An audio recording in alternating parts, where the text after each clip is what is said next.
فاصلہ پڑھ کے دکھا. مصیبت ہے کہ جس بندے نے جتنا پڑھیا ہے جو کچھ کر رہا ہے وہ تو قائم دائم کہنا میں ٹھیک ہاں. اسی سارے بیٹھے ہیں, ساڑھے جو کوئی بندہ ہاتھ کھڑا کر سکتا ہے کہ میں باقاعدہ نماز کسی عالم دین کو بہ کے سیکھی ہے؟ میں باقاعدہ اپنی نماز کسی عالم دین کو سنائی ہے؟ سبحانک اللہم و بحمدک و تبارک اسمک و تعالی جدک و لا الہ غیرک. انجی پڑھنے ہیں جی؟ کسی عالم دین کو سناؤ, کسی قاری کو سناؤ اے نماز پڑھی ٹھیک ہے, وہ تنہوں کہے گا تیری سبحانک اللہ ٹھیک نہیں.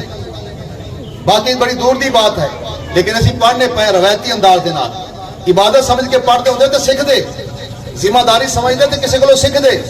چھوٹے چھوٹے کام سیکھنے ہیں اپنے بچوں کو کامیاب بنانے واسطے. کتنے ٹیچر انہوں واسطے اسی مہیا کرنے ہیں, بچپن تو لے کے جوان ہونے تک کتنی انہوں کی ضرورتیں پوریاں کرنے واسطے کہڑے پاپڑ بیلنے ہیں. لیکن جڑی اصل زندگی دی ضرورت ہے, قبر دی ضرورت ہے, حشر دی ضرورت ہے, وہ واسطے کدی شاید 10 منٹ بھی نہیں کٹے. جڑی اللہ دی کتاب ہے, جڑا اللہ نے اپنے نبیوں تے نازل کی تھی, اور نبیوں دے بھی صرف آقا دو جہان نو قرآن ملیا, باقیاں نو دوسری کتاباں ملیاں, کچھ صحیفے ملے, اور قرآن صرف سرکار نو ملیا اور سرکار دا صدقہ اس امت نو ملیا. لیکن اس امت نے قدر کی تھی. ہر چیز دا ٹائم آج بندے کو ہے, لیکن اپنی آخرت دی تیاری دا ٹائم بندے کو نہیں ہے. اپنی فکر نہیں کرتا, دنیا دی بڑی فکر کر رہا ہے. دنیا سوار نکلیا ہے. بزرگاں دا واقعہ پڑھا, انہوں نے کہا کہ میرے دل چ بات آئی کہ میں ساری دنیا ٹھیک کرنی. اوتھے بھی گل مینوں بھی کہے, انہوں بھی کہے, رولا پا چھڑیا اس نے, لیکن ایک بندے نے بھی گل نہیں سنی. میرے وانگو بھی چوڑا بنیا کہ بڑا میرے اللہ نے علم دے چھڑیا.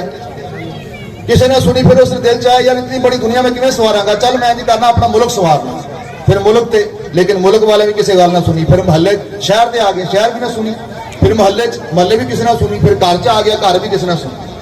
اخیر وہ زندگی گزر گئی, جو تھوڑا آخری وقت رہ گیا, پھر اس سمجھ آئی کہ یار تو پہلے آپ تو ٹھیک ہو, پہلے اپنے آپ میں تو ٹھیک کر, جے تو آپ ٹھیک ہو جائے گا تو شاید کسی نے ٹھیک کر لیں. اج ساڈا حال بھی کچھ اس طرح دا ہے, میں آپ خود ٹھیک نہیں ہاں اور میری کوشش ساری دنیا ٹھیک ہو.